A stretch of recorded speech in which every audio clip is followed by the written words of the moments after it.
Viagem ao Centro da Terra, escrito por Júlio Verne. Capítulo 1.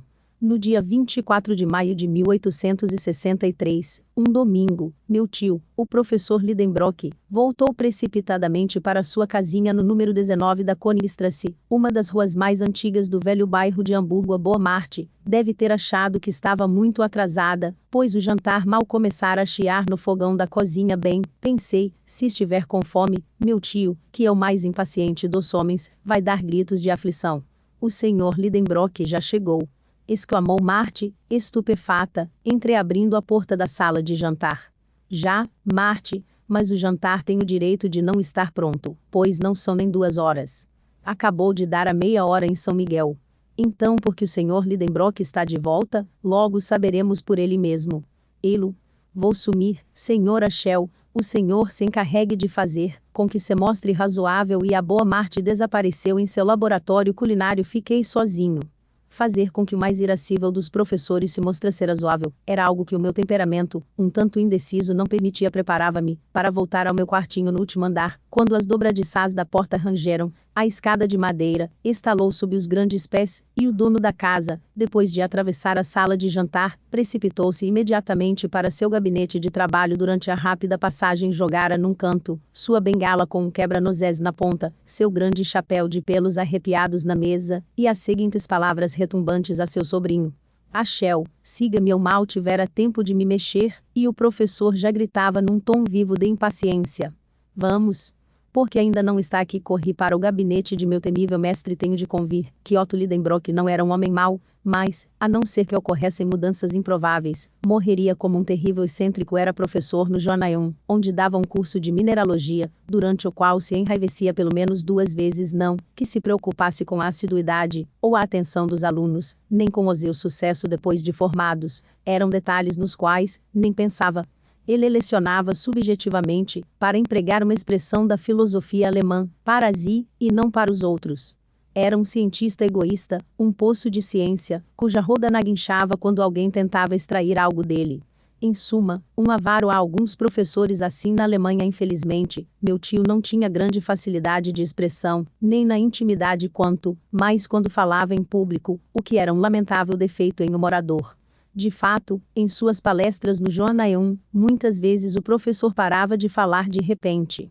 Lutava com uma palavra recalcitrante, que não queria sair de sua boca, uma dessas palavras que resistem, incham e acabam saindo sob a forma pouco científica de um palavrão. Daí grandes acessos de cólera. Ora, em mineralogia, há muitas denominações semigregas, semilatinas, difíceis de pronunciar, nomes rudes que esfolariam os lábios de um poeta.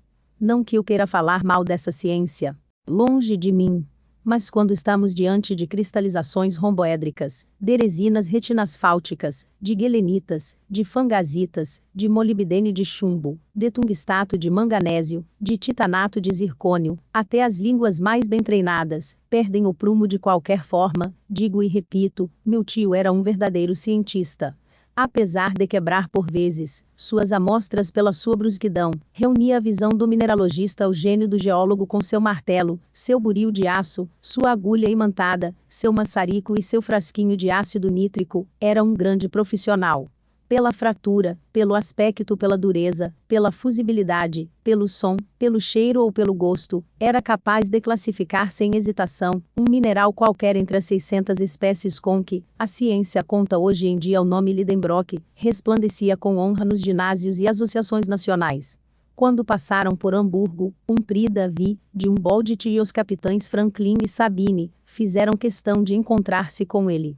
Becquerel e Bellman, Brewster, Dumas, Milne e Edwards, Saint-Clair e Deville gostavam de consultá-lo a respeito das descobertas mais palpitantes da química, que lhe devia umas tantas das descobertas, e em 1853, foi publicado em Leipzig, um tratado de cristalografia transcendente do professor Otto Lidenbrock, grande em fólio com ilustrações, que infelizmente não cobriu seus custos. Acrescentarei que meu tio era o conservador do Museu Mineralógico de Struve e embaixador da Rússia, preciosa coleção, célebre em toda a Europa. Eis, portanto, o personagem que me interpelava com tanta impaciência.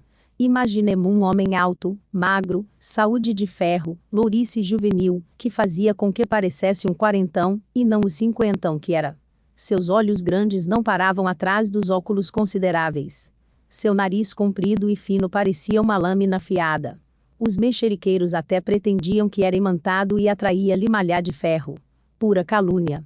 Só atraía tabaco, mas em grande abundância, para ninguém dizer que sou mentiroso. E eu acrescentar que os passos de meu tio mediam matematicamente meia toesa, e se disser que, ao caminhar, mantinha os punhos solidamente fechados, sinal de um temperamento impetuoso, terei dito bastante para ninguém se mostrar ansioso por sua companhia. Morava em sua casinha da Königstrasse, de madeira e tijolos, em pena rendada que dava para um dos canais sinuosos, que se cruzam no meio do bairro mais antigo de Hamburgo, respeitado, felizmente, pelo incêndio de 1842. É verdade que a velha casa era um pouco inclinada, e mostrava a barriga aos transeuntes.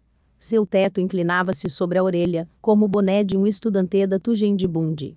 O aprumo de suas linhas deixava a desejar, mas, em suma, conseguia sustentar-se graças a um velho olmo engastado com vigor na fachada, cujos brotos em flor penetravam na primavera pelos vidros das janelas. Meu tio, até que era rico para um professor alemão. Tudo na casa, conteúdo e continente, pertencia-lhe. O conteúdo consistia em sua afilhada Grauben, jovem virlandesa de 17 anos, a boa Marte, e eu.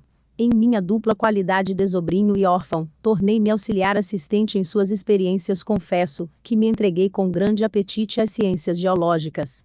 Tinha sangue de mineralogista nas veias, e nunca me entediei na companhia de meus preciosos pedregulhos. Em suma, era possível viver feliz na casinha da Königstrasse apesar da impaciência de seu proprietário, pois, embora agisse com um pouco de brutalidade, meu tio não deixava de me amar. Contudo, era um homem que não sabia esperar, e mais apressado que o normal quando, em abril, plantava, nos vasos de porcelana da sala, seus pés de Resedal volubilis, ia, todas as manhãs, puxar-lhes as folhas, para apressar seu crescimento. A única forma de lidar com um excêntrico daqueles era obedecer-lhe. Precipitei-me para o seu gabinete. Esse é o fim do primeiro capítulo. Gostou do vídeo? Ajude esse canal que está começando agora, se inscrevendo e deixando seu like. Clique aqui para ouvir o segundo capítulo.